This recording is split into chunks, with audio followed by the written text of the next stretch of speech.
nghĩ lắm anh đeo bồng. Ê cô phải thiệt luôn, còn lại chỉ em gái chưa chồng.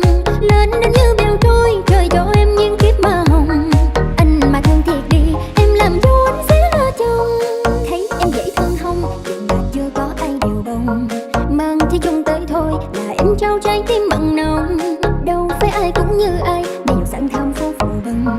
Em vẫn mong ước cao sang, nhưng mà cùng có nhau bằng lòng. Thời thanh xuân có mấy đâu, em cũng thôi mộng mơ. Thời gian sống ta có nhau, sẽ kết duyên thành tơ. Thời thì ai không trắng tay, đâu sẽ chỉ cơ cầu. Phận năm mi chỉ hướng cao, gian khó chẳng nhà bờm. Thấy dáng em Mlem, ai cũng nghĩ lắm anh đeo bồng. Ê cô phải thiệt luôn, còn lại chỉ em gái chưa chồng. Lên đến như bèo trôi, trời cho em những kiếp mà hồng. Anh mà thương thiệt đi, em làm cho anh sẽ là chồng.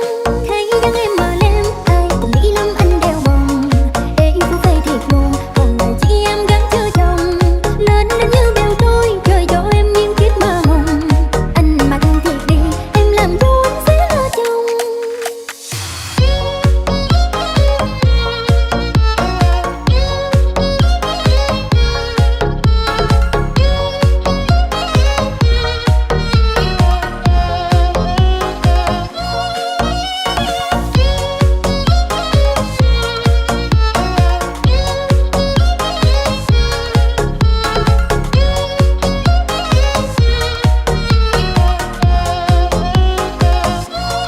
Thời thanh xuân có mấy đâu, em cũng thôi mộng mơ.